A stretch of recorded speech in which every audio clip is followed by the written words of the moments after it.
Assalamu alaikum, dear students. I hope you are fit and fine. You are welcome back. Today we are going to discuss the chapter Work, Life and Leisure. This is the chapter taken from the 10th class history. So let us begin this chapter with the famous novel The Gods Visit Earth. This novel was written by Durga Charan Ray in 1880. So चलिए शुरू करते हैं हम इस novel से जो लिखी थी दुर्गा चरण रे ने 1880 में। इस नावल में दुर्गा चरण रे एक्सप्लेन कर रहे हैं, बल्कि स्टायर कर रहे हैं मॉडर्न सिटीज़ को, specially the Calcutta city which at that time was the capital city of British India. तो यहाँ दो गॉड्स का नाम वो बताता है, Brahma the creator and the Varuna that's rain God. वो एक ट्रेन में आए और इस कैपिटल सिटी जिसको हम कलकत्ता कहते हैं, कलकत्ता में पहुँचे। कलकत्ता पहुँचते ही है उन्होंने बहुत सारी नई चीज़ें भी देखी। एक उन्होंने मॉडर्न जो बड़ी सिटी थी वो उसको देखा, ट्रेन को देखा, बड़े शिप्स थे वहाँ पे, फैक्ट्रीज़ थी जहाँ पे धुआं निकल रहा था, बड़े ब्रिजेस थे, मोनूमेंट्स थे और डेजलिंग शॉप्स जहाँ पे बहुत सारी चीज़ें बिकती हुई नज़र आ रही थी। तो गॉड्स जिन्होंने पहली बार ये सब देखा था वो काफ़ी इम्प्रेस्ड हो गए। उन्होंने डिसाइड किया क्यों ना ऐसे ही हम म्यूज़ियम और हाई कोर्ट बनाए हेवन में। तो जहाँ इन लोगों ने ये मॉडर्न चीज़ें देखी, जैसे बड़े बड़े shops, factories, industries, bridges, ships, trains, वहीं दूसरी तरफ उन्होंने क्या देखा, गरीबी देखी, गंदगी भी देखी, चीटर्स देखे, थीव्स थे वहाँ पे। तो इसी तरह से वो एक शॉप पे भी चले गए जहाँ पे ब्रह्मा सन ग्लासेस खरीदने गया या शू खरीदने गया, पेयर ऑफ शू, और काफ़ी हैरान हुआ देखकर कि जो शॉपकीपर्स है वो किस तरह से आपस में गालियाँ दे रहे हैं। तो ऐसे ही उन्होंने यहाँ कास्ट, रिलीजियस और जेंडर आइडेंटिटीज़ को भी देखा।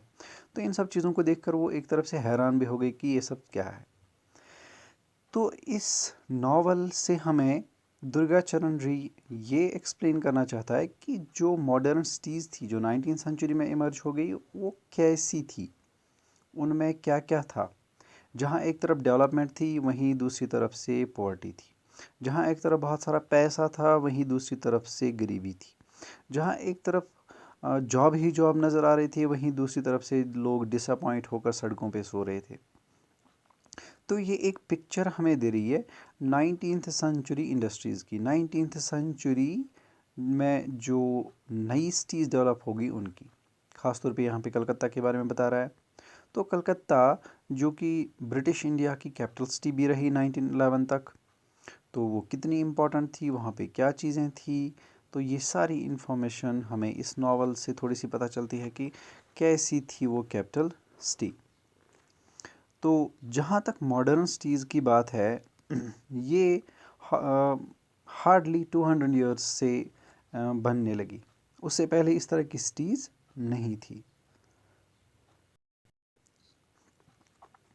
तो डियर स्टूडेंट्स, पिछले 200 सालों से जो ये सिटीज़ जिनको हम मॉडर्न सिटीज़ कहते हैं ये इमर्ज हो गई।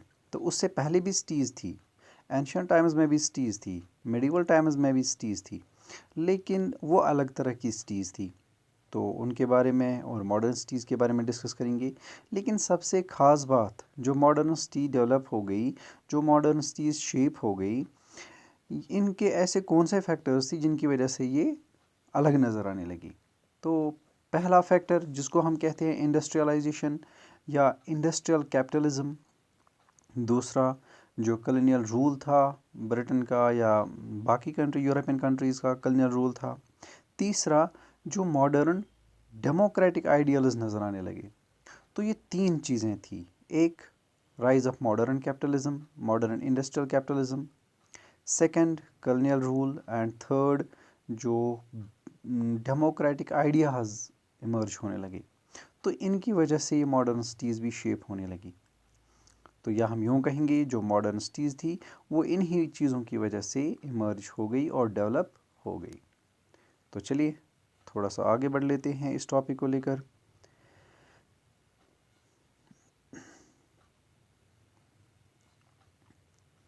तो हमारा ये टॉपिक है कैरेक्टरिस्टिक्स ऑफ दिस सिटी। तो जैसा कि टॉपिक से पता चलता है कि क्या क्या फीचर्स होते हैं एक सिटी के। सिटी के बहुत सारे फीचर्स होते हैं और ये फीचर वैरी भी होते हैं from ancient to medieval and from medieval to modern. यानी एंशंट में जो सिटीज़ बनी उनके फीचर्स थोड़े अलग थे, जो मेडिवल टाइम्स में सिटीज़ बनाई गई उनके फीचर्स अलग थे, और जो मॉडर्न टाइम्स में सिटीज़ बनी उनके फीचर्स अलग थे। तो क्या क्या फीचर्स थे? Cities were often the centers of political power, administrative network, trade and industry, religious institutions, and intellectual activity, and supported various social groups such as artisans, merchants and priests. तो यहाँ city की मैंने कुछ features बताए। जो आज की cities है उनमें हम देख सकते हैं पॉलिटिकल पावर, यानी पॉलिटिकल जो रूलर्स होते हैं वहाँ पे होते हैं। एडमिनिस्ट्रेशन सिस्टम वहीं से कंट्रोल होता है। ट्रेड होता है, इंडस्ट्रीज़ होती है, रिलीजियस इंस्टीट्यूशंस होते हैं, कुछ इंटेलेक्चुअल कैपेसिटी एक्टिविटीज़ भी की जाती है, या फिर बहुत सारे सोशल ग्रुप्स वहाँ पे रहते हैं जैसे आर्टिजन्स, मर्चेंट्स और प्रीस्ट्स। सबसे पहले हम डिफ़ाइन करेंगे सिटीज़ बनी कैसे और जिस चीज़ से ये बनी उसको कहते क्या हैं। तो डियर स्टूडेंट्स, यहाँ पे एक टर्म हम सबसे पहले डिफ़ाइन करेंगे जिसको हम बोलते हैं अर्बनाइजेशन। नॉर्मली अर्बनाइजेशन को डिफ़ाइन किया जाए तो इसका मतलब होता है डेवलपमेंट ऑफ अ सिटी और टाउन। या हम अर्बनाइजेशन को फिर से डिफ़ाइन करेंगे, it means emergence and development of cities and towns. जब सिटीज़ और टाउन्स बनने लगते हैं इसको हम अर्बनाइजेशन कहते हैं। तो इसका एक उल्टा प्रोसेस भी है जिसको हम डी अर्बनाइजेशन कहते हैं। जब सिटीज़ या टाउन्स डिक्लाइन होने लगते हैं और आहिस्ता आहिस्ता कन्वर्ट हो जाते हैं विलेज में या फिर कंट्री साइड में या फिर रूरल एरियाज़ में, इसको हम बोलते हैं डी अर्बनाइजेशन। तो अर्बनाइजेशन यहाँ पे क्लियर हो गई। इसका मतलब होता है emergence and development of cities. एक गाँव पहले टाउन बनता है, टाउन के बाद वो सिटी बन जाता है। तो जब इस सारे प्रोसेस को हम कहते हैं अर्बनाइजेशन। तो अर्बन सेंटर होता क्या है? अर्बन सेंटर डियर स्टूडेंट्स वो जगह होती है, वो प्लेस होती है जहाँ पे जो मेजॉरिटी ऑफ द पॉपुलेशन है वो डिपेंड हो सेकेंडरी या टर्शियरी इकॉनमी पे। तो यहाँ पे एक और टर्म आ गई, secondary economy and tertiary economy. तो इसका मतलब प्राइमरी इकॉनमी भी है। तो प्राइमरी इकॉनमी का मतलब होता है एग्रीकल्चर या एग्रीकल्चर रिलेटेड एक्टिविटीज़। तो एग्रीकल्चर नॉर्मली हमें पता है cultivation of crops, whether cash crops और फूड क्रॉप्स, तो दोनों क्रॉप्स इसमें आते हैं। दूसरा फार्मिंग मतलब जैसे हम भेड़ बकरियां पालते हैं जिसको हर्डिंग भी कहते हैं। इसके अलावा जो पोल्ट्री होती है या फिर फ़िश फार्मिंग होती है, ये सारी चीज़ें इसको हम बोलते हैं प्राइमरी इकॉनमी, क्योंकि ये डायरेक्टली और इनडायरेक्टली रिलेटेड होते हैं एग्रीकल्चर के साथ। तो जहाँ पर लोग ये चीज़ें करते हैं, ये एग्रीकल्चरल एक्टिविटीज़ करते हैं, उसको हम कहते हैं रूरल एरिया। लेकिन अर्बन सेंटर उस प्लेस को बोलते हैं जहाँ पर लोग ज़्यादातर बिजनेस करते हों, जहाँ पे शॉपकीपर्स हों, जहाँ पे जॉब करते हों, जहाँ पे ट्रेड हो, या जहाँ पे इंडस्ट्रीज़ हों, जहाँ पे वर्कर्स हों। ये लोग जो एग्रीकल्चर से दूर कुछ और काम करते हैं, एग्रीकल्चर से हट के कुछ काम करते हैं, इसको हम बोलते हैं सेकेंडरी इकॉनमी। तो secondary economy means everything other than agriculture. तो यहाँ एक बात क्लियर समझ आ गई कि जो अर्बन सेंटर होता है, it means that place where majority of the population is depend on secondary और tertiary economy. So rural area is that area where majority of the population is depend on agriculture either directly और indirectly. तो urban centre clear हो गया, rural area complete हो गया। तो यहाँ पे कुछ जो मैं एंशिएंट सिटीज़ के बारे में बताऊंगा। तो डियर स्टूडेंट, जो अर्बनाइजेशन प्रोसेस है ये कोई मॉडर्न नहीं है, यानी ये बहुत पुराना है।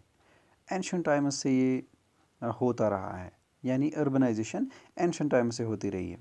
आपने पढ़ा होगा इंदस वैली सिविलाइजेशन, वहाँ की बड़ी बड़ी सिटीज़ जिनमें आपने पढ़ा होगा कोट दिजी है, कालीबांगन है, या फिर मोहनजोदारो है, हरप्पा एक सिटी अपने आप में थी। तो ये बड़ी बड़ी सिटीज़ थी। बल्कि मोहनजोदारो के बारे में कहा जाता है कि ये एरिया के हिसाब से बहुत बड़ी सिटी थी, यानी इसके अंडर एरिया बहुत ज़्यादा था। इसी तरह से उर है, निपुर है, ये भी काफ़ी पुरानी सिटीज़ के बारे में है। लेकिन इनमें एक ख़ास फीचर था कि इस तरह की सिटीज़ अक्सर रिवर वैलीज़ में डेवलप होती थी, रिवर वैलीज़ में ये इमर्ज होती थी। जैसे आपको याद है Indus valley civilization, it means the civilization which flourished on the banks of river Indus. तो इसी तरह से और एक सिटी की मैं बात करूँगा, श्रीनगर सिटी, जो जम्मू एंड कश्मीर स्टेट में है। तो श्रीनगर सिटी अपने आप में डेवलप हो गई on the banks of river Jhelum और river Vitasta, it's also known as in Kashmir it is called as Veth. तो जो रिवर्स जो ये श्रीनगर सिटी थी ये डेवलप हो गई, ये इमर्ज हो गई on the banks of river Jhelum. तो जो भी पुरानी सिटीज़ थी वो ज़्यादातर अक्सर अक्सर ये सिटीज़ फ्लोरिश होती थी on the banks of reverse. तो इसीलिए जो एंशियंट टाइम्स की जो सिटीज़ थी वो ज़्यादातर पानी या हम कहेंगे रिवर वैलीज़ में इमर्ज होती थी। क्यों? पानी सबसे पहले ज़रूरी था पीने के लिए, धोने के लिए, खाना पकाने के लिए, इरिगेशन के लिए, जानवरों के लिए, और तो और नेविगेशन के लिए। मतलब जब उस टाइम पे एक सिटी से दूसरी सिटी में जाना होता था तो वो रिवर बोट्स के ज़रिए जाते थे, बोट्स के ज़रिए जाते थे। यानी जो चीपेस्ट ट्रांसपोर्ट उस टाइम पे था वो था रिवर ट्रांसपोर्ट। तो ये थी एंशिएंट सिटीज़ के बारे में बात। मेडिवल टाइम्स में थोड़ा सा ये ट्रेंड चेंज हो गया, तो सिटीज़ भी अलग अलग डेवलप होने लगी। तो different types of cities emerge during the medieval times. बल्कि according to historians the urbanization was more fast and more progressive during medieval times than in modern। यानी medieval times में जो urbanization थी वो ज़्यादा स्टेबल थी, वो ज़्यादा फास्ट थी as compare to the modern urbanization. तो मेडिवल टाइम्स में कौन कौन सी सिटीज़ इमर्ज हो गई? मेडिवल टाइम्स में कौन कौन सी सिटीज़ इमर्ज हो गई? कुछ सिटीज़ जो किंग्स या उनके नोबल्स ने बनाई, they came to be known as political cities, क्योंकि वहाँ खुद किंग्स, नोबल्स, उनकी आर्मी, उनके ऑफिशियल्स रहते थे। कुछ सिटीज़ इमर्ज हो गई ट्रेड की वजह से। तो ट्रेड की वजह से कैसे? ट्रेड हम बोलते हैं import and export of goods and services. यानी एक जगह से चीज़ें खरीदना और दूसरी जगह पे बेचना। जैसे मैं बताऊंगा, सिटी और विलेज के बीच में रिलेशन। सिटी से एग्रीकल्चरल प्रोडक्ट्स निकलते हैं या वो चीज़ें निकलते हैं जो सिटीज़ में नहीं बनते हैं। तो जब ये चीज़ें सिटी में ले जाते हैं तो वहाँ से दूसरी चीज़ें ले आते हैं जो गांव में नहीं मिलते हैं। तो ये मिडिवल टाइम्स में अक्सर एक पर्टिकुलर ग्रुप ये काम करता था, जिनको हम डिफरेंट नामों से जानते हैं। कभी उनको कारवानीज़ कहते हैं, कभी उनको बंजाराज कहते हैं। तो ये वो लोग करते थे, इनका काम ही था सिटी से चीज़ें खरीदना, गांव में बेचना, गांव से चीज़ें खरीदना और सिटीज़ में बेचना। तो इस बीच में आई मीन टू से सिटी और विलेज के बीच में कोई ऐसी प्लेस होती थी जहाँ पे ये मिलते थे। यानी सिटी के ट्रेडर्स और विलेज के ट्रेडर्स ये किसी जगह पे मिलते थे, और जहाँ पे ये मिलते थे वो एक अच्छा खासा मार्केट बन जाता था, और मार्केट बनने के साथ साथ वो कभी टाउन, और टाउन के बाद कभी वो सिटी बन जाती थी। So that was called as trading city. इसी तरह से रिलीजियस इंपॉर्टेंस की वजह से कुछ सिटीज़ डेवलप हो गई मेडिवल टाइम्स में, एंशिएंट टाइम्स में। जैसे कोई टेंपल बनाया गया और वहाँ पे लोग जाने लगे पिलग्रिमेज के लिए, तो कुछ लोग वहाँ पे सेटल हो गए ओबेसली। तो सेटल होते ही जैसे वो सिटी में कन्वर्ट हो गई, that came to be known as religious city. तो जैसे आपको बहुत सारे टेम्पल्स के बारे में सुना होगा, सोमनाथ है, तंजावुर है, या मेडिवल टाइम्स में देखेंगे जैसे आगरा की एक अजमेर की सिटी है। अजमेर में जैसे आपको पता है ख्वाजा मोइनुद्दीन चिश्ती रहमतुल्लाह अलैह उनका जो वहाँ पे टॉम्ब है, तो इस वजह से वो सिटी डेवलप हो गई। तो रिलीजियस इंपॉर्टेंस की वजह से भी सिटीज़ डेवलप हो गई, तो हम इनको बोलते हैं रिलीजियस सिटीज़। इसके बाद कुछ सिटीज़ आर्टिजन्स की वजह से डेवलप हो गई। आर्टिजन हम बोलते हैं उन लोगों को जो हाथों से अपना हुनर दिखाते हैं। मिसाल के तौर पे कोई चीज़ बनाता है, से फॉर एग्जांपल पॉटर जो बर्तन बनाता है, तो दैट्स कॉल्ड आर्टिजन। कोई शॉल का काम करता है, वो उसको हम आर्टिजन बोलते हैं। कोई कालीन बनाता है तो आर्टिजन कहलाता है। तो जो भी हाथों से कोई चीज़ बनाए छोटे मोटे टूल्स का इस्तेमाल करके, दीज आर कॉल्ड आर्टिजन्स। तो कभी कभार इनकी अपनी सिटीज़ बन गई। इसी तरह से बहुत सारी सिटीज़ इमर्ज हो गई during ancient and medieval times. लेकिन इन सिटीज़ में कोई भी ऐसी सिटी नहीं थी जिसको हम इंडस्ट्रियल सिटी कहेंगे, यानी इंडस्ट्रीज़ बनाए, क्योंकि इंडस्ट्रियलाइजेशन लेट मेडिवल पीरियड में स्टार्ट हो गया। 1750s यानी 18th सेंचुरी में स्टार्ट हो गया।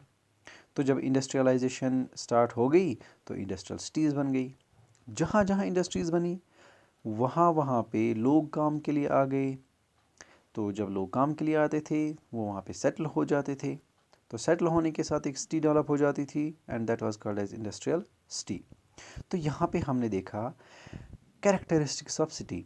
कुछ सिटीज़ इमर्ज हो गई रिलीजियस इंपॉर्टेंस की वजह से, कुछ पॉलिटिकल इंपॉर्टेंस की वजह से, कुछ ट्रेड की वजह से, कुछ इंडस्ट्रीज़ की वजह से, कुछ आर्टिजन्स की वजह से, कुछ और किसी रीज़न से इमर्ज हो गई। And these are the different features of what we called a city. तो मिडिवल सिटी की जब मैं बात करूं तो मिडिवल सिटीज़ कैसे होती थी, जो मुसलमान सिटियाँ बनाते थे वो कैसे होती थी। मिडिवल सिटीज़ में अक्सर जो सिटी होती थी that was always protected and covered by huge wall और फोर्ट। जैसे शाहजहांबाद की एग्जांपल लीजिए आप, वो काफ़ी बड़ी सिटी बनाई गई जिसके 14 गेट्स रहे। तो इस सिटी में बाज़ार भी होता था। इस सिटी में एक जामिया मस्जिद हुआ करती थी। इस सिटी में तालाब यानी पानी पीने या वज़ू करने के लिए जो पानी अवेलेबल होता था वो इसी तालाब के ज़रिए मिलता था, या कुएं भी खोदे जाते थे। तो बाज़ार, Jamia Masjid, fort, shopkeepers, artisans, craftsman, ये सारे लोग अंदर ही इसी सिटी में रहते थे और इस सिटी के गेट्स हुआ करते थे। और कभी कभार बड़े मीनार्स भी बनाए जाते थे, जैसे आपको पुरानी दिल्ली की एग्जांपल मिलेगी। तो ये मिडिवल सिटी के फीचर्स थे। एंशंट सिटी जैसा कि मैंने पहले कहा वो पानी के आसपास हुआ करती थी अक्सर। मॉडर्न सिटी जो इंडस्ट्रियल सिटी कहलाती है इसके अलग फीचर्स है। इसमें आसपास में मार्केट, आसपास में स्लम्स भी होते हैं, वर्कर कॉटेजेस भी होते हैं, और तो और इसमें कभी आप चॉल्स भी देखेंगे, कभी आप स्लम्स भी देखेंगे, कभी आप गंदगी भी देखेंगे। तो ये सारी चीज़ें, ये सारे फीचर्स हम बोलते हैं मॉडर्न सिटी की। तो इसीलिए दुर्गाचरण रे जिसने अपनी नावल द गॉड्स विजिट अर्थ में सटायर किया यानी तनकीद की कि कैसी थी 19th सेंचुरी में सिटी, ख़ासतौर पे कलकत्ता सिटी। तो यहाँ तक हमने डिफ़ाइन किया अर्बनाइजेशन किसको बोलते हैं, अर्बन सेंटर किसको बोलते हैं, सिटीज़ के क्या क्या फ़ीचर्स हुआ करते थे, इस सिटीज़ में रहने वाले लोग कौन होते थे। अलग अलग सिटीज़ में अलग अलग तरह के लोग रहते थे। पॉलिटिकल सिटी में बात करें तो रूलर्स थे, नोबल्स थे, आर्मी थे, आर्टिजन्स थे, क्राफ्ट्समैन थे, जो भी किंग को ज़रूरत थी वो सब वहाँ पे थे। रिलीजियस सिटी में ओबियसली रिलीजियस इंपॉर्टेंस के लोग रहते थे। अगर टेम्पल बना है तो प्रीस्ट्स हुआ करेंगे, कल्टिवेटर्स होंगे, तो इस तरह के लोग होंगे। तो ये डिफरेंट फीचर्स है डिफरेंट सिटीज़ के, जो एंशियंट टाइम्स में अलग हुआ करते थे, मेडिवल में अलग, मॉडर्न में अलग। फिर हमने डिफ़ाइन किया अर्बन सेंटर किसको बोलते हैं और डी अर्बनाइजेशन क्या होती है, रूरल एरिया किसको बोलते हैं। तो डियर स्टूडेंट्स, अब जो हमारा टॉपिक है वो दो खास सिटीज़ के बारे में है। एक जिसको आप सिटी ऑफ लंदन कहते हैं, at that time it was largest city in the world and even an imperial center in the 19th century Britain. तो ब्रिटेन की कैपिटल सिटी भी रही लंदन और काफ़ी मशहूर सिटी भी हुआ करती थी दुनिया में। दूसरी सिटी जो हिंदुस्तान में है जिसको हम बॉम्बे कहते हैं या आज इसको मुंबई कहते हैं, इट्स आल्सो कॉल्ड एज फिल्मी सिटी। तो इन दो सिटीज़ के बारे में हम डिस्कस करेंगे वन बाय वन। तो चलिए यहाँ तक हमारे इस टॉपिक को क्लोज करते हैं। सो डियर स्टूडेंट्स, अब तक हमने अर्बनाइजेशन पढ़ा। यहाँ पे दो टर्म्स लिखी है, एक तो है मेट्रोपोलिस और दूसरी है अर्बनाइजेशन। तो मेट्रोपोलिस हम सिंपली बोलते हैं उस डेंसली पॉपुलेटेड सिटी को जो किसी कंट्री या स्टेट की कैपिटल सिटी हो, तो इसको मेट्रोपोल भी कहते हैं। मेट्रोपोल का लिटरल मतलब होता है कोर ऑफ द कंट्री, और कोर होता है ओबेसली सिटी। तो आगे चलकर आपको कुछ पिक्चर्स भी दिखाएंगे, मेट्रोपोल किसको बोलते हैं या मेट्रोपोलिस किसको बोलते हैं, ये सब डिस्कस करेंगे। Now let's take the topic industrialization and the rise of modern city in England. तो इंग्लैंड के बारे में जब हम बात करते हैं तो इंग्लैंड एक काफ़ी मशहूर सिटी रही है पूरे वर्ल्ड में, बल्कि ये काफ़ी इम्पोर्टेंट सिटी हुआ करती थी पूरी दुनिया में। तो डियर स्टूडेंट्स, इंडस्ट्रियलाइजेशन का मतलब होता है when large number of industries are established in a country, that's called industrialization, or we can say setting up of large scale industries. तो जब इंडस्ट्रीज बनाई जाती है, दिस इज कॉल्ड इंडस्ट्रियलाइजेशन। तो जो इंडस्ट्रियल रेवोल्यूशन था जो 1750s में आया सबसे पहले ब्रिटेन में, तो इसने जो अर्बनाइजेशन का प्रोसेस है उसमें काफ़ी सारी चेंज लाई। तो पहले जो सिटीज़ बनती थी जैसे religious cities, trading cities, political cities etcetera, now industrial cities begin to emerge. तो दो सिटीज़ जो ब्रिटेन में सबसे पहले इमर्ज हो गई industrial cities, these were Leeds and Manchester. तो काफ़ी सारी चीज़ें आपने देखी होंगी जिनको लिखा होता है लीड्स या फिर लिखा होता है मेड इन मैनचेस्टर। तो ये वो इंडस्ट्रियल सिटीज़ थी जहाँ पे सबसे पहले टेक्सटाइल मिल्स बनाई गई, और टेक्सटाइल मिल्स में काफ़ी सारे लोग काम करने के लिए चले गए 18th सेंचुरी में। तो ये भी कह सकते हैं हम करीबन 1/3 of the population specially the adults who are living in Manchester. तो ये जो लोग 1850s में मैनचेस्टर में रहते थे, इनमें करीबन 1/3 जो पॉपुलेशन थी वो रूरल एरिया से माइग्रेट होकर आए थे। और क्यों आए थे? ओबेसली काम की तलाश में आए थे और वहाँ पे सेटल हो गए। तो चलिए अब हम देखते हैं लंदन सिटी क्या थी। लंदन सिटी, जो कि मैंने पहले भी कहा, ये काफ़ी इम्पोर्टेंट सिटी समझी जाती है ब्रिटेन में, या हम कहेंगे पूरी ब्रिटिश एम्पायर में इसको हम कह सकते हैं। तो 1750 में अगर हम एस्टिमेट लगाएं तो 9 में से, यानी आउट ऑफ 9 में से एक पर्सन या तो इंग्लैंड से था या फिर वेल्स से था जो लंदन में रहता था। 9 में से कम एक पर्सन जो इंग्लैंड का था या वेल्स का था वो लंदन में रहता था। मतलब क्या है इसका? यानी ज़्यादातर लोग प्रेफर करते थे लंदन में रहना। अब ऐसा क्यों? इसकी क्या वजह थी? कई सारे रीजंस थे, वो भी देखेंगे। तो एक एस्टिमेट हमें पता चलता है 18th सेंचुरी में कि जो पॉपुलेशन लंदन की थी दैट वाज 6,75,000।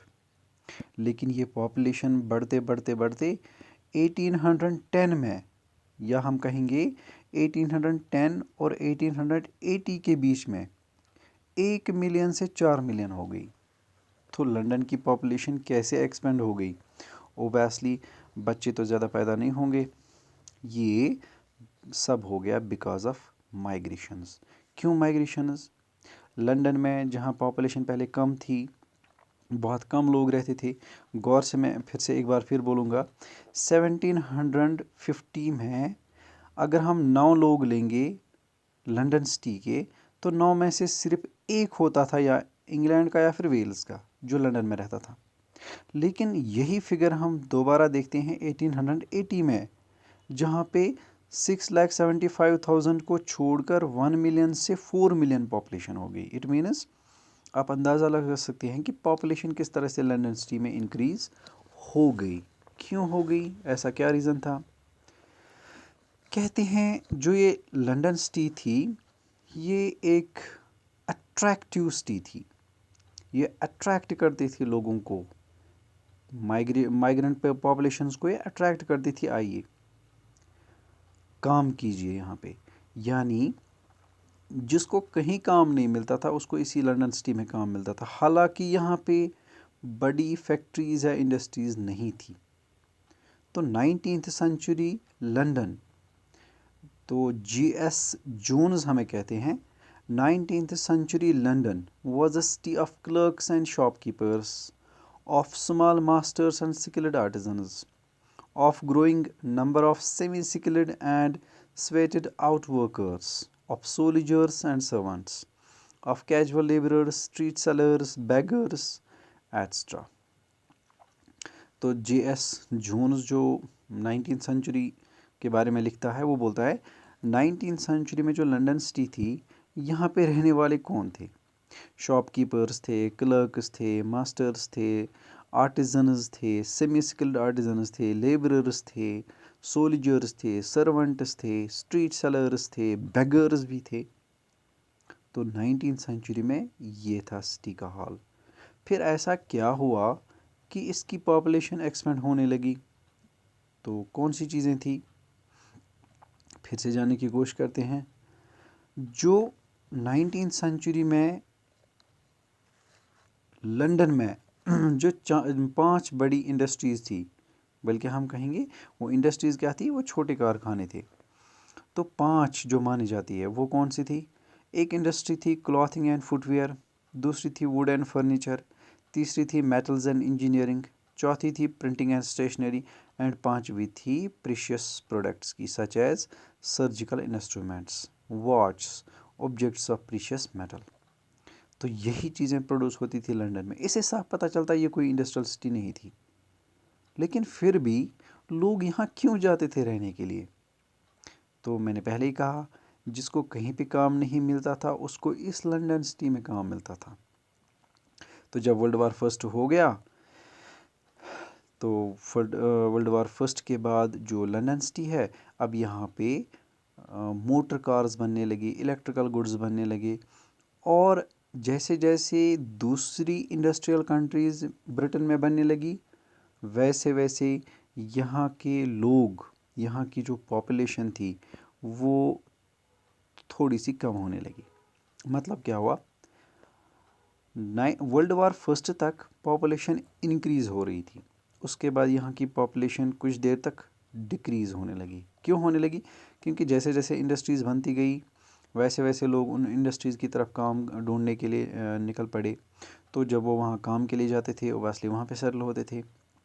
तो नतीजा क्या हुआ, यहाँ जो लंदन की सिटी थी, ये इस सिटी की जो पॉपुलेशन रही वो थोड़ी सी कम भी होने लगी। तो देखते हैं अब कैसे ये सब हो गया।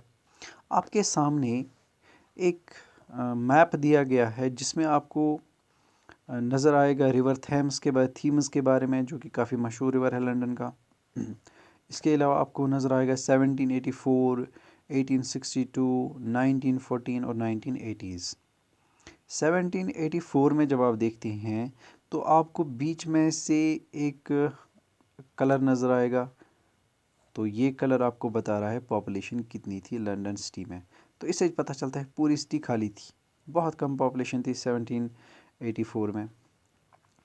1862 में इतनी पॉपुलेशन होने लगी, जो इंटरनल सर्कल है, कोर है सिटी का, वह बंद हो गया, यानी पॉपुलेशन इंक्रीज़ होने लगी। 1914 में हमें पता चल रहा है कि जो सिटी की बाउंड्री थी वो भी क्रॉस होने लगी, यानी पॉपुलेशन अब पेरिफेरीज में जाकर रहने लगी। पेरिफेरी बोलते हैं हम आउटसाइड एरिया। आपको ये सर्कल नज़र आएंगे, 2 सर्कल, एक इंटरनल सर्कल, दूसरा एक्सटर्नल सर्कल। इंटरनल सर्कल आपको कोर बताएगा सिटी का, यानी अंदरूनी पार्ट। एक्सटर्नल सर्कल आपको लिमिट बताएगा, बाउंड्री। और अगर इस एक्सटर्नल सर्कल से बाहर कोई पॉपुलेशन नज़र आ रही है तो इट मीन्स लोग इस सिटी के बाहर बाहर भी रहने लगे, यानी अब इस सिटी का एरिया बढ़ने लगा। तो 1980s में लंदन को देखिए, आपको सिटी का हार्डली ही कोई पार्ट खाली नज़र आएगा, यानी इतनी पॉपुलेशन इसकी इंक्रीज़ हो गई 1980s में। तो ऐसा क्या हुआ, ये सब चीज़ें क्यों हो गई, इन चीज़ों को डिस्कस करेंगे।